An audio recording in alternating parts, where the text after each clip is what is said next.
All right, and hello. Welcome to RMR Training Podcast. My name is Rich Ryan, joined by the Megan Jacoby. What's happening? It's the R and M pod today. The Mr. MR, the Mr. Oh yeah, Podcast, Mister. the Mr. Podcast today. Ryan Kent is off being a romantic as he typically is. It's Aw, Valentine's Day. good for him. Are you a flowers gal? I like flowers, but I don't would prefer.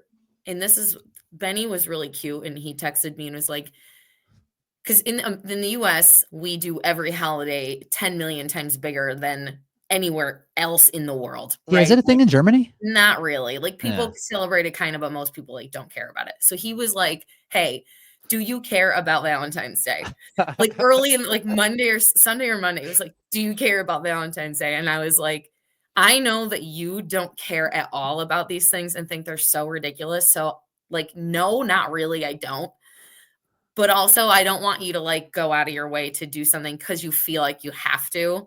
Yeah. Like he treats me so well. He takes such good care of me, like does so many things for me. Like in general, I'm gonna be with him next weekend. So I was just like, don't, you don't need to like try to send flowers to me because a calendar is telling you to. Right. I think it's sweet that people do make an effort. And it's a nice, I think, for some people, maybe a reminder of like, hey, I should be more romantic or I Yes. should do nice Time things. to think about it, right? To It's like, actually take some time. okay, I should do more. I think that's what's nice about it. But yeah, I'm not like a person who like we're going to Dubai next week. He ended up canceling the European Championship because he has a really bad stress fracture that will not Oh, not geez. getting better because he'll like it'll be better and then he'll start training again and then it'll kind of go back, a classic athlete move, right? Yeah, you can relate. Um, so he just raced and it's not good. It was Mm. like the next day he was like, I can't even like stand on it. So he's It's like, like I lower have leg to, stuff? yeah. So Yeah. tibia. So he's like, I Mhm. have to cancel all my races. So he's like, I'm canceling the European Championship, but I was flying over to support him because he supports me so much in everything I do. So I'm like, I need to like come and support him in a race. Um, but so now we're just going to Dubai because it's like it's warm. We want to get out of the cold. I need to get out of the Nice. cold. Nice. So There's yeah. that Gov Games might be happening next Mhm. weekend. So are you gonna go check that out? Like, there's probably people Maybe. you know. Yeah, there probably are people we know. So maybe it's Yeah. just gonna be like being in the sun. It's a Yeah. nice time of year to be in Dubai because it's like 80 degrees, Mhm. Mhm. not like crazy. Um, and just I'm just gonna we'll just be together and train and whatever. So So not that's so my Valentine's you would present. prefer trips to Dubai over flowers? Yes, Yeah. absolutely. That makes sense. I'm with that. All right, so today we're going to talk about some training mistakes, some things that we've been kind of contemplating a little bit, things we've been hearing about as we are coaching athletes as to prepare for Hyrox. So some things kind of emerge over and over as like we learn more about the athletes, and there's some things that uh, we've been learning about on this like ongoing process. So we're just going to touch on a few of those things. Meg, you want to start? Yeah. So this is something that this one I had brought it up in our group chat because I have a few athletes kind of experiencing this. When you start to get in the bulk of training and you're working really hard towards a training goal and you have a really big goal for yourself, if you start feeling mental fatigue, don't back off on the easy work. Back off on the intensity because Mm. that's likely what's causing that's way more stressful. It's way more stressful on the body. And when you start to if you have feel like you have to make a decision between what type of workout to do because you're mentally fatigued, skipping the easy work is going to be for long term the worst option. Especially if you're trying to work towards something like a championship in June, right? If you start leaning too far into like your time spent and too much of your time is being spent in intensity and you're skipping some of that easy work and less time is now being spent in that easy work, It's like building a house. Your house, if your base isn't big, your house is going to tip over. And that's what's going to happen when you start getting into racing, or you're doing micro goal races leading up to the big goal. You're going to start to tip over. And I've experienced this myself, not because I was getting mentally fatigued, but maybe I had naggles popping up or little things popping up. And I felt like, okay, if I can't run easy because something's kind of tweaked, I got to focus on getting my intensity in. And then I was doing more intensity to eat, like the ratio was changing. And then I noticed and felt it in the race. Like maybe my time wasn't affected so much, but I felt it by my output, how hard I had to work, how bad I felt too early in the race. And I knew that that was from not doing enough of my low intensity work. So I think this is probably one of the biggest mistakes that people can make in an event like this, that is way more endurance than I think people sometimes give it credit for, if that makes sense. This is a really good point, because it does seem almost counterintuitive, right? Like people want to hit the big workouts because that's what they feel is going to move the needle the most for them on race day. But really what it sounds like you're just reminding everyone that you're coaching and we're talking to today is that the aerobic base and the aerobic work is probably is as important and could be more important than your high intensity pieces. And not only from a performance standpoint, but as you're saying, from a recoverability standpoint. Yes. If you are feeling that to that point where you are mentally or physically going to tip over, like those are the workouts that are doing it. Those are the workouts that will probably affect your sleep a little bit more, affect your recoverability, kind of like make you a little bit more foggy. So if you're just doing those, like you aren't going to dig yourself out of the hole. So exactly. So that was a great way to put it. Just a recap. So if you are, so you would say like, okay, Monday's easy day, Tuesday's hard day, and I'm feeling beat off of the weekend. Most people are like, I'm going to take off Monday, or I'm going to take off Monday, so hit Tuesday hard. But really, you should do Monday and maybe do Tuesday also easy, or take that off. Yes, or even back Tuesday down. Maybe do half of what it was supposed to be. Maybe back your pace off a little bit. But I wouldn't be skipping the easy session. That's what I would focus more on that, and maybe skip the hard session and fill it in with an easier session, and then hit a harder session. Just give yourself a few days and then hit a harder session later in the week, when you maybe just that one day of not hitting intensity, maybe that already helps. That would be my advice. This conversation reminds me, is just a reminder to me that the long-term progress is what we're trying to attain here as an endurance athlete in an endurance sport, right? Like you can absolutely get better in like your 8 to 12 week block, 4 weeks, whatever you have between races. You can definitely do that.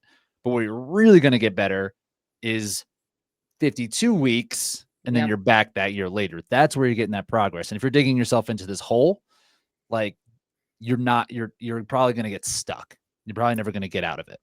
And for the people that aren't doing this for a career, you also might decide and change your mind on even doing the sport, because you went too hard, too quick, too soon, and you can't manage it. And then I see this happen all the time with athletes, where they're like super pumped up after they do a race. They dive so hard into training, and they're doing probably way too much, way too quick. And then they get burnt out. And then it's like, I don't know. I changed my mind. I don't know if I even want to do this anymore. And I think if they just slowed it down and thought about like slow progress and not like trying to hammer everything right away, I think they would be more apt to want to continue, want to pursue more goals, and they would also have a better ability to do that. Absolutely. That's people who come into the sport are very type A, right? And they're very competitive. And because this sport is new, right? People see it and they're like, oh, I'm strong, or I have endurance, or I have a little bit of all of these things. There's never really been a place for me. So people come in and like, I could be great at this. Yep. And that is what's really nice about this sport, is that people don't necessarily have a huge head start like you might in other things, or there's not like this big genetic component yet anyway. And you can come in and if you do the work, you could get pretty good. Mm-hmm. But if you are not committed to a long enough time horizon, you're not going to find the results that you feel like you're capable of getting immediately. Yep. And this is, and it's exactly what you're saying. You go real hard, you get good results maybe in the first like 6 months, but then you stall out and then you're like, oh, I'm not in the Elite 15. I like, so like, Yep. what am I doing here? Like, I'm going to go try to do something else. And really, if we're here to try to find what we are capable of doing to fulfill potential, it's going to take a long time, and it's going to take a long time to build, like week over week, month after month, and you're going to come into these points of like burnout and injury, and that's exactly what you're talking about. That's where it's Yeah. super important to fulfill your potential is to take these easy days. Yes. All comes back to that. If you want to be great, take an easy day. Yeah. That's what it boils down to. But no, Yeah. I think that's really smart. I think that's a really good point to just like, because it is counter. Because I feel that way sometimes too. It's like, oh, I need to hit the big workout, but it's not always as cut and dry for that. For sure. And I totally understand that. And we've talked about this a billion times. The easy days, they don't feel productive a lot of the time. But also as a person coming off of an injury, I am very, very fit, very fit. I've hit baseline workouts after surgery, not having touched those machines in months, and hit PRs or the same as what I was doing before. I PR'd a 10-minute baseline workout by 45 seconds right after my back surgery. And Big chunk. It was with thrusters. Oof. I had not touched a barbell in 9 weeks or more. And the reason was I had incredible aerobic base because I sat my butt on a bike for hours at a time every day. I built a huge base for myself, and it was boring and monotonous, and I hated it. Almost every day I was like, I have to do another 90 minutes and then another, and I'm trying. It's not the most fun for sure, but it leads to long-term results for sure. And I think when you look at cyclists coming into the sport, they are such a good example of this because they don't have the stations down usually because they don't spend time on that stuff.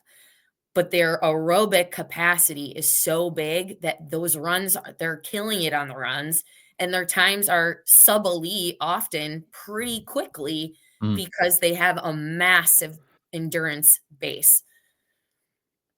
So just my thought.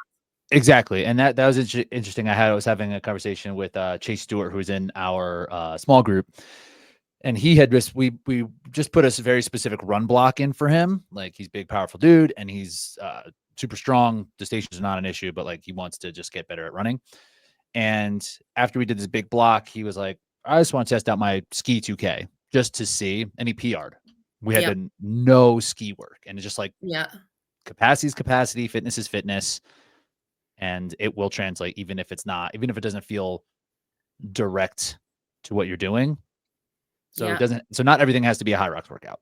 Yes. Also that. With that, just to kind of make a quick tangent, with the mental fatigue, what are some things that you do to kind of manage those things? Like when you feel it, or when you are like, how do you know that you are near it or in it? So I actually, I took kind of like a mental health day a few days ago. Right, nice. More because of what I got some stuff going on in my personal life. I briefly discussed. I won't get into details, but I was having a very, very hard day. And I thought, and I had rower intervals. I had a 30-minute AMRAP with Echo Bike. Actually, I ended up doing that today. I just shifted it, and it was 30 minutes Echo Bike into wall balls, Echo Bike into dumbbell squats, and then Echo Bike into handstand push-ups. So it was in intensity. And I did my row intervals. I did an hour run. And I was just kind of like, that's all and I did a ton of rehab work. So I still did a lot of work, but I just was like, I just don't have the energy to do this WOD right now. Mhm. I just don't. I'm just going to move it to Friday. I'm going to give myself a little bit of a break. And then the next day, like, I felt great. I was like, all right, I'm ready, back at it. So sometimes it's not necessarily even skipping, it's just shifting things. Sometimes for me, it's listening to something motivational to kind of help me get in that mood, because we don't always have, the desire to go hit everything hard, right? Like, that's not reality. Motivation is fleeting. So sometimes you do have to kind of know what helps you get in that mindset. And I often feel like there are times when I've shifted things, but there are times when I will still show up and just give it whatever I've got. And maybe it's not 100%, but it's something. And sometimes even that kind of mentally helps me, like, hey, I showed up when I really didn't want to do that. Mhm. And I Mhm. did something, and now I feel way better.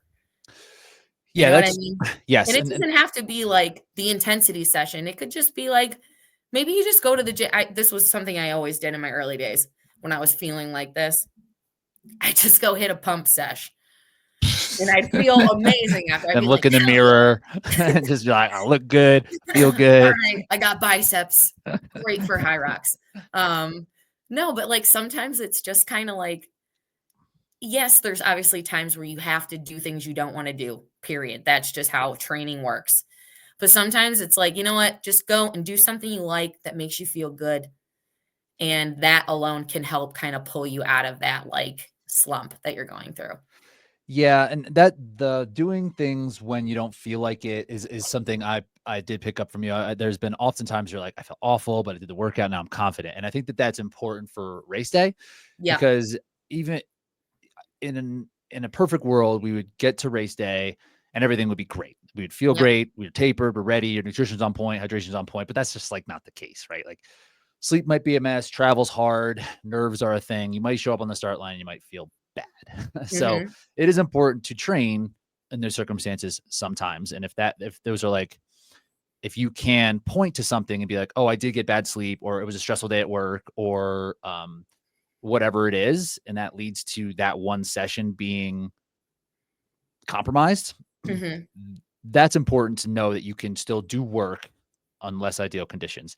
But if things are like constant, if you're taking the mental health days, if there's not anything like you can directly point to why you're feeling terrible, and it's just like several days in a row, then you might be in that like mental hole, that Mm-hmm. stress. Like there might be an overwhelming amount of stress that just built up over the course of the whole block with your personal stress on top of it.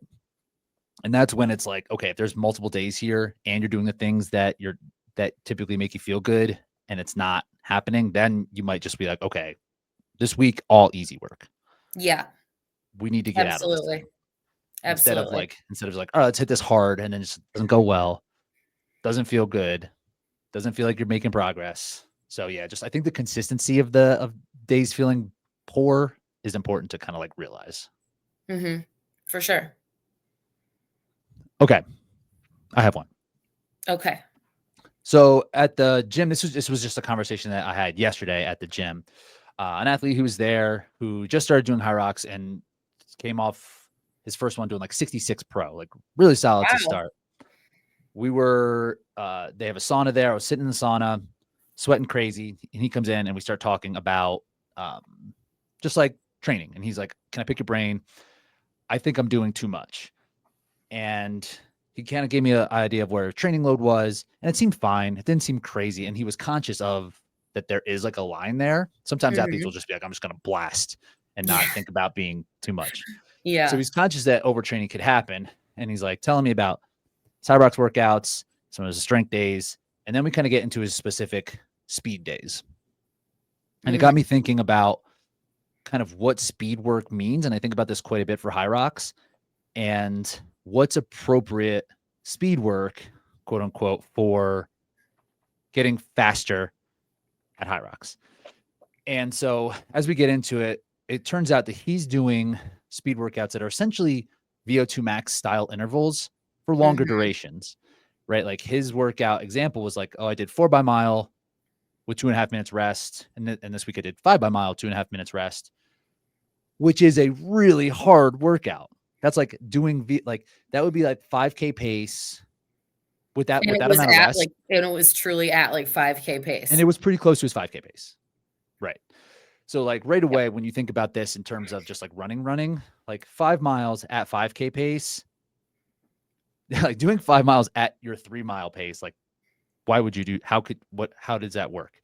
But also that type of running where it's like VO2 max type of running for longer duration, it's not very specific and it's not super sustainable. So in terms of like getting faster, like in terms of like leg turnover, and we could split those two things, right? Like getting faster using speed work, is it like, are you getting faster for like your legs turning over to run like a 200 or 400? Or are you wanting to get faster over the course of an hour for Hyrox, right? So that right there, you need to distinguish the two. And I think there's value on both sides. But when you're running like 5K pace, it's really not doing much of either. No. Because like 5K pace for 200 meters, not that fast. Right. And 5K pace for Hyrox, not doable. Yeah, I think so I love this point because this is also something that I am really trying to get my athlete's brain around. If you are running mile repeats at 5K pace, are you doing that? I mean, that session's 9, 10 out of 10, 9 out of 10. So hard. Your recoverability is so bad now, number one. So to have a consistent week of good, strong training, you're going to suffer in other parts of that training week. Secondly, I think I've been saying this for a while now. Most people are running way too fast on their hard days. And when you look at the best running coaches in the world and what their advice is, you should be 7 to 7.5, tops 8 out of 10 RPE on your interval sessions. 10 out of 10 is for race day. So if you're running a duration like that, like you're talking about, mile repeats or whatever, or 1Ks at 5K or even faster than 5K pace, it's not transferring to this event. You know what I mean? Really at all. Almost none. Because like when we're talking about like that 7.5, 8 out of 10, then we're talking about like threshold, right? What is broadly considered threshold training and something you can hold and sustain. And you can spend time developing that energy system. If we're taking like, say it's a 3 to 6 minute interval with long rest, like we're not quite getting to that point and sitting there long enough because the interval's not long enough and the rest is too long because it brings us weight down. Too long. Yeah. So yes, so for your specific working out, like run workouts for Hyrox, I think need to be on either end of that, right? Like you pull it way back and cut the rest by quite a bit so you can spend more time sitting in that threshold area. Yep. Or if it is actually a leg turnover thing, which I think many runners in Hyrox can benefit from, just like the skill, like the efficiency of running, like actually being able to run a little bit faster. I think there is value to many people here, but then you actually have to run fast. Then it'd be like running like 200s to like 600s and like going fast, faster than what you'd want to go. Right. Because like when you think again about these pieces and you're talking about the recoverability part, like if I was to do a workout that was, 8 by K at 5K pace, or this 4 to 5 by mile at 5K pace, I would probably want to be running like 60 to 70 miles per week and have a base of probably 10 to 12K of threshold, like a big block before, just to be able to handle that amount of work and be able to come out the other side and be like, I can still train. Yep. So, and that's just, it feels like progress, like hammering something and being like, wow, this is like hard. Because those are harder, but they're not as effective. Right. And I think you need to spend a lot of time in lactate clearance pacing, right? That's what this race is. It's not tolerability of lactate. That's like CrossFit, right? It's like, Yes. can you tolerate crazy high lactate for 10 minutes? Right. This event is being able to clear and manage lactate efficiently for a long time. You know what I mean? And when you really look at the paces that we're running, we've talked about this several times, it's half marathon pace. When you're training for a half marathon, you spend a lot of time running at goal half marathon pace. Right. Same with a full marathon. You spend a lot of time running. It's not crazy intensity. It's long duration at that goal effort pace. I would do 10 by mile repeats at goal half marathon pace with like a 400-meter float between. You know what I mean? 10 by mile repeats at 6 flat or 550 to 6 flat. 400-meter recovery, very short recovery in comparison to the distance, right? So it's like, that's more the direction I think you need to go with the bulk of your running training. Then obviously there's a time to incorporate some of that VO2 max work, especially closer to an event, because that's when you're going to see a little bit of a boost from it. But if you're doing that too far and too often, you can't maintain that either, right? Like that Great it doesn't point. there, it gets to a point and then it's Where do you dropping. go? You can't go Right. anywhere. Like you can't get that higher. So yeah, I Yes. think Like that's also 4 to a 6 weeks maybe of a progression for that. And like if you're going to Exactly. do it, they can focus it more around speed. Yeah, because like what you're saying, right, is like spending time at that like threshold half marathon pace, you have a little bit of lactic byproduct consistently Yep. in your system, so you can clear it. Yep. When you go crazy, you get flooded with it, and you can't clear it. So that's what you mean with the tolerance. Like, yes, you Exactly. could. It feels a way, and you can kind of like deal with it a little bit more, but ultimately, that fatigue is going to shut you down because you cannot get rid of the byproduct. Yep. Yeah. So I think there's like a speed gray zone, and I think that's it. So I would just work on the margins of that. Like I wouldn't spend 5K, and even like same thing. It's like, oh, I want to get if like, does your 5K really matter for this? It's like, not really. I don't think. I mean, if you're coming from no running, like yeah, I mean that'd be like a decent indicator. But you're probably going to get better at a 5K just because you're more aerobically fit, Right. not like 5K fit. I think 10K is way more applicable. Way Yeah. more applicable. And again, as you increase the distance and the duration of a race that you feel like is kind of closer, you're spending way more and more. It's more aerobic. Everything becomes more and more and more aerobic. So spending more time in those more aerobic or low anaerobic zones, that's what's going to help you. You know Totally what I agree. mean? I think 10K is a good call, right? I was thinking about that too. Like in terms of where pacing, like they call 10K pace kind of critical velocity if you want to like get Yep. like nerded about it. It's like that I think is a pace where, you could hold for thousands or miles. It'd be really hard. But you can kind of sit in it a little bit more. Mm-hmm. I think if like you're looking for a little bit of boost, like that would be a decent place that would be about as fast as I would do for run specific intervals if I wasn't doing like 400s. Fully agree. Yeah. Fully agree. All right. Cool. You got another one? No. Okay. I have some more. Okay. This is what I'm calling when people kind of CrossFitify Hyrox training. So I like believe that so what I'm seeing happening, people come from a CrossFit background, either doing CrossFit classes or whatever, or they're just doing like kind of like regular boot campy type classes where you would go into an Orange Theory, an F45, and there's like a flow of how the course, the day works, or CrossFit in particular. So there's a strength base or whatever, and then there is like a Metcon. Mm-hmm. And CrossFit, CrossFit programming, if it's zoomed out and if it's done well, there is kind of polarization in their training, right? Even though it all looks like CrossFit, but it's like, okay, Monday we do squats and then we do 2 5-minute Metcons at that VO2 pace. And, Wednesday we do a 20-minute Metcon, and like it can kind of undulate, but being in a class structure, there's only so much they can do, whatever. I'm sure like the high end CrossFitters, they are polarizing to a bit, but it all kind of looks like CrossFit. It is all still kind of CrossFit. So I see athletes who every day they come in and they kind of do a CrossFit workout with Hyrox movements. And that's how they train every single day. Yep. So it's all like, okay, well, I just need a longer Metcon with some sled pushes. And now I'm training for Hyrox instead of training for CrossFit.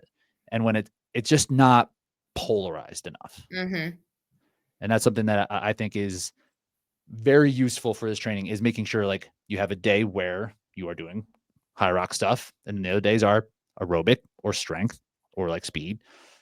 Not every day is everything all the time. Yes. Great point. Yes. And I think with that, like having the right type of plan is also important. If you're going to do a heavy strength day, then you probably then should like, you might not then want to do a ton of aerobic work, because then are these counterintuitive on that day? You know what I mean? From an energy aspect. So I don't know. I definitely think you're right. And it is interesting to see, coming from the CrossFit side, how much intensity I think that group in particular thinks you need for this. And I would say that it's way less. It's way less. And that's like their style of training, because they are most of their workouts. So most of their workouts in competition are 20 minutes or less. Right. And they are also doing multiple over the course of a day or a weekend. Right. So like the durability and like the ability to continuously get to that point is important to train for.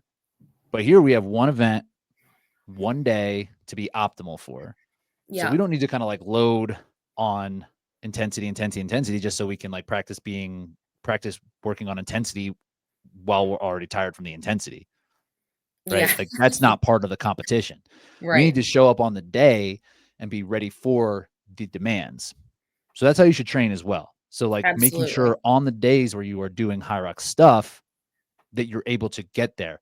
And it's kind of gray zone the other direction. Like because of the intensity is so frequent that you're not quite hitting, and when they're doing Hyroxy stuff, when CrossFitters are doing like Hyrox, they're just doing like longer pieces, 30, 40 minute pieces as opposed to 10 or 20.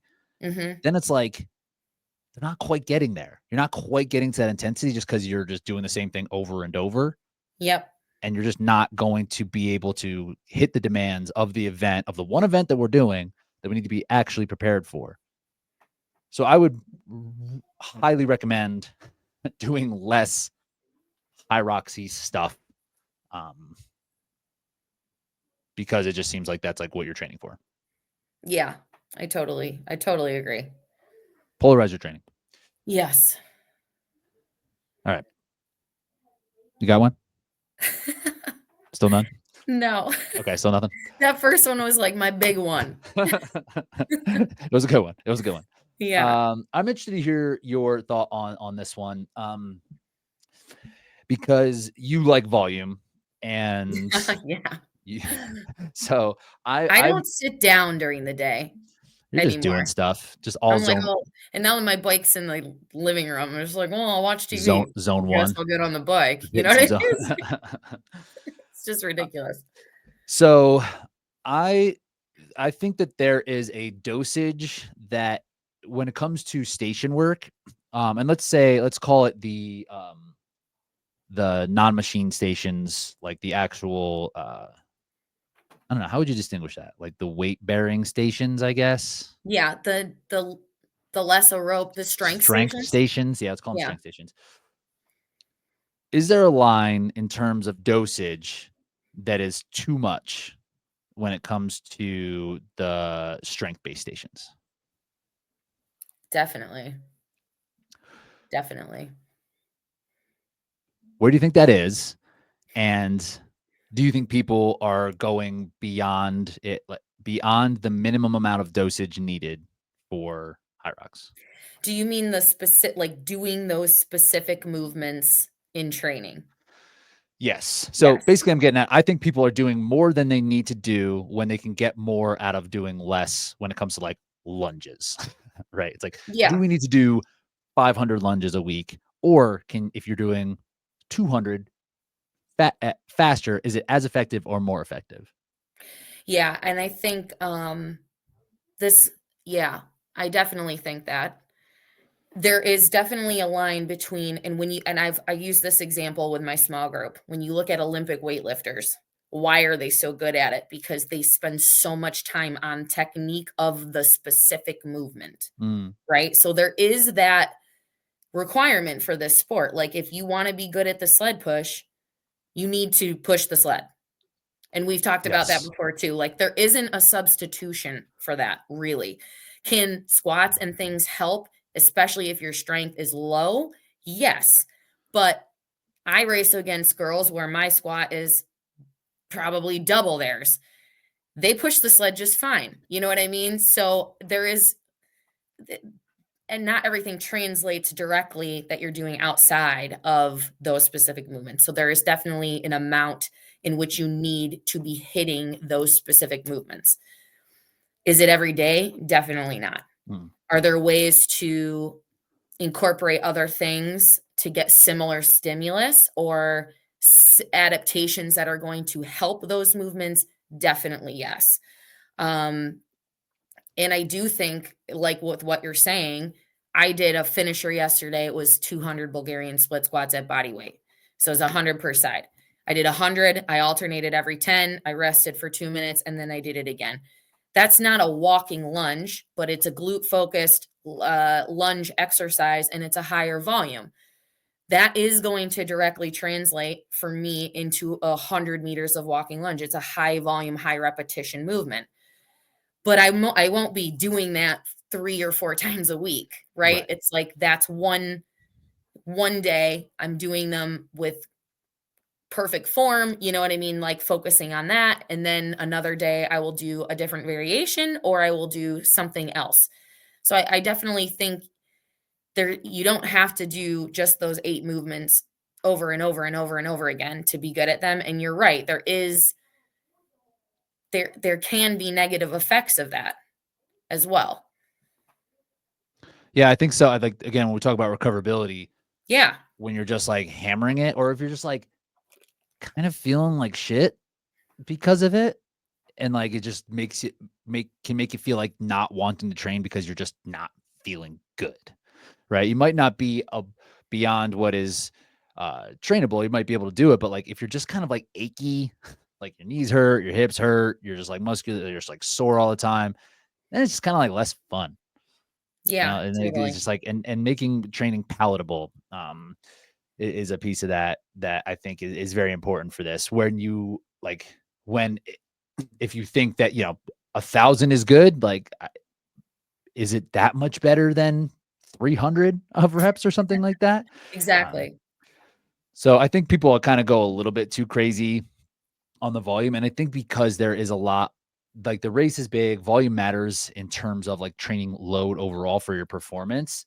So it's almost like, what should I do to cover all this time? Or should probably be aerobic work, Definitely. and not just like hammering your body with like high volume. And then it's also, to me, I think that there's again, I've been like sticking on this gray zone piece, but if you're working 1,000,000 reps, let's use wall balls for example here. If Yes. you are like, I know exactly where you're going with this. well, let's see, if you're doing like heavier wall balls and you're just like, or you're just doing them with not great patterns and it's just like slow. Yeah. Slow is exact. I knew you were going to say that. So like if you're just going slow and you're doing it over and over for the sake of volume, you're just training your patterns to be slow. 100%. And that's not what we're trying to get through these stations quickly. 100%. And cadence is so important. And we've talked about this many times, especially with wall balls. That's why I if I do high rep or if I do heavier weight, it's in lower rep Yes. schemes, Yes. specifically for that reason. You don't want your body getting used to doing the movement slow. You just don't. So there's also a time and a place, in my opinion, to do a sled push. People are always like, train sleds way heavier. But if you're training it way heavier, you're moving way slower.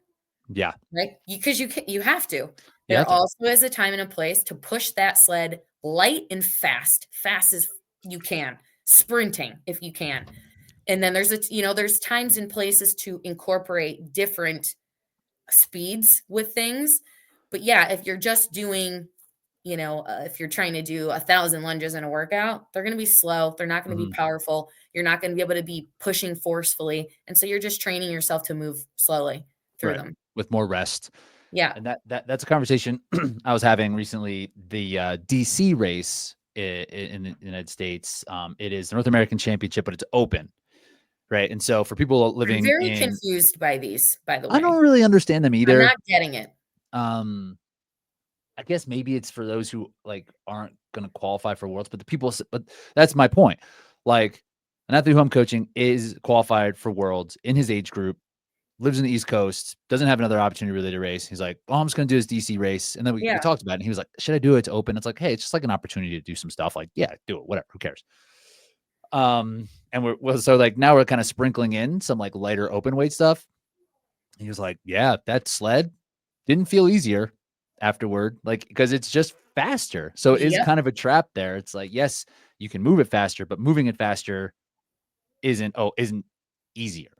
I totally agree. So working with speed on all of the stations. And I think that is important to put it in. I guess, how frequently, and let's add the machines in here as well at this point too. No, we just bagged on the VO2 max intervals, but if you are going to do VO2 max run intervals, do them short. Yeah. How frequently would you put in like non-sustainably fast station work? I don't know. Once or twice a week, maybe. Yeah, that's what I think too. Once a week. Yeah. Twice a week, maybe. Depends on what. Exactly. Like if you're spacing them far enough apart and it's different movements, I think like twice a week is good for something like that. And that means like when I talk about that, I'm like, doing like 25 to 40 lunges or something like that. Just like we're doing like jump lunges after or something like that. That is just like faster with the goal. Absolutely.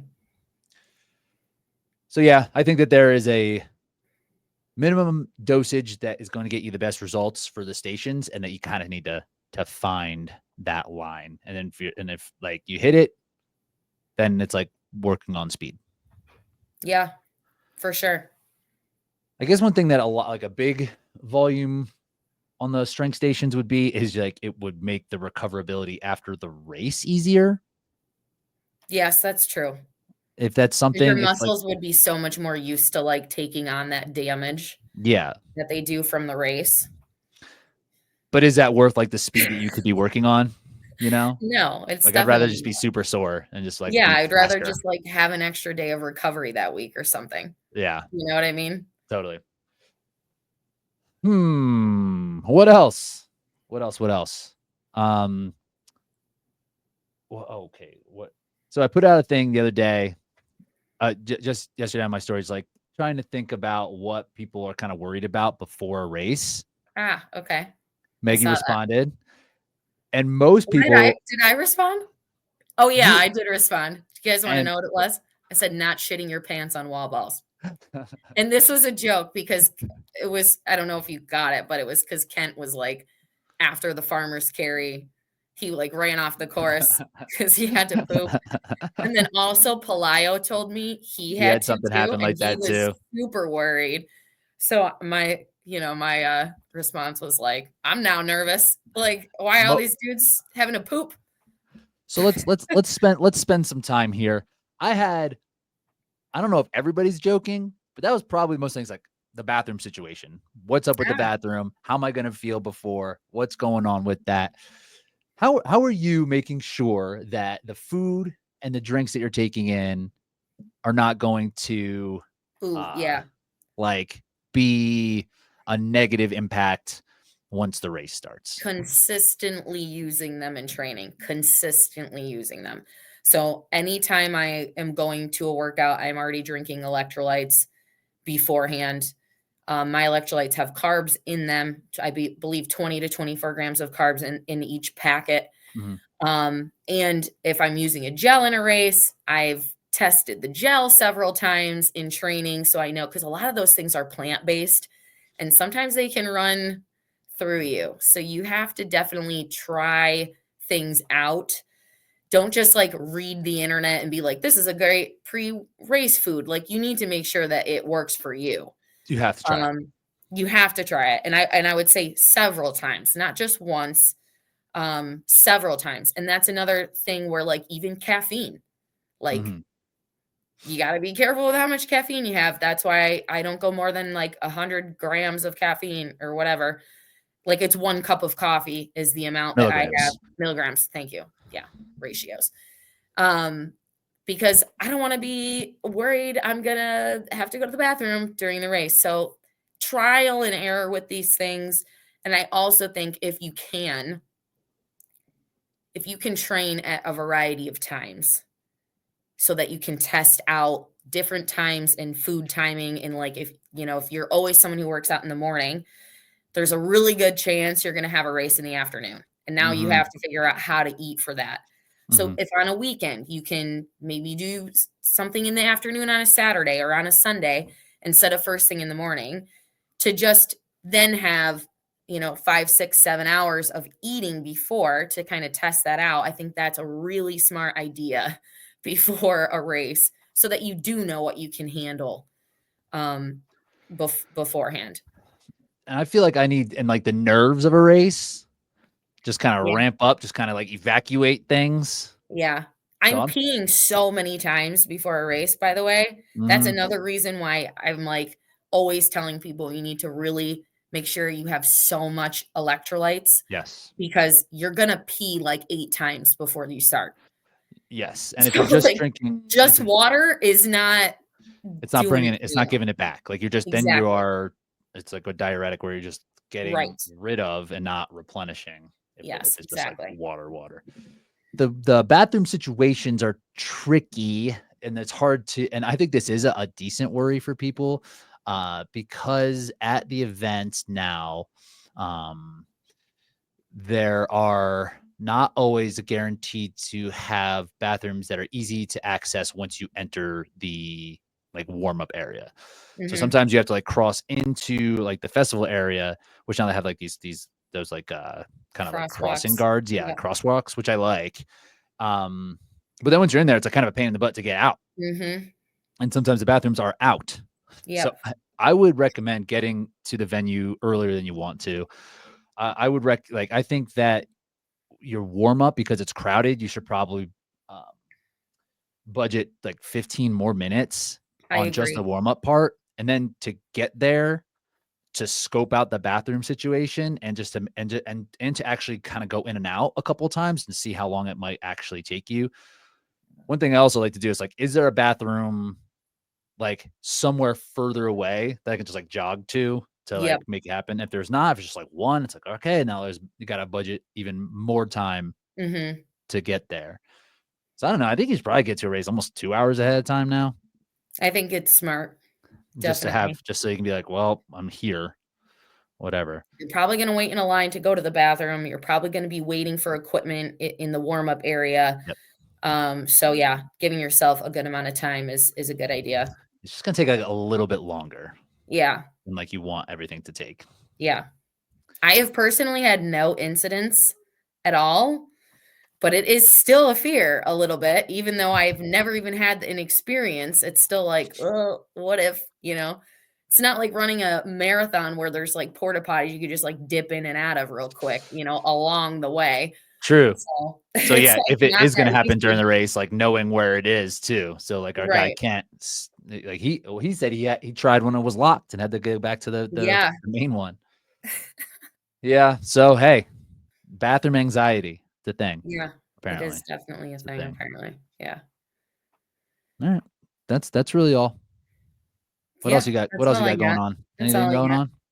Just feeling okay? Feeling good. Coming back. Getting back. Did some front squats today. I was humbled. Very humbled. That's one that's got to be like, that's my weight is baby weight. It's tough on the old ego here, but we're making it happen. Building back. Careful. building back, being cautious. Feels Smart. nice to just get to do weights again a little. Yeah, that's cool. That's Yeah. cool. All right. Well, check out the RMR Training app for all of your training needs. We have some really fun, cool updates coming your way that you're not going to want to miss. We'll make sure you know all about them. It's a complete revamp, more or less. Now, we're not changing platforms or anything, but we are enhancing the platform considerably. So I think it's gonna be super valuable. Make sure you're taking a look at that.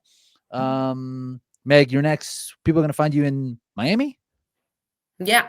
That's the next place you'll be. Yep. It's going down. Doubles. Yeah. Yes, Can't indeed. wait. It's going to be exciting. And I will be in Scotland in about a month. And that's it. Let's go. Let's do it. All right. We'll talk to you there.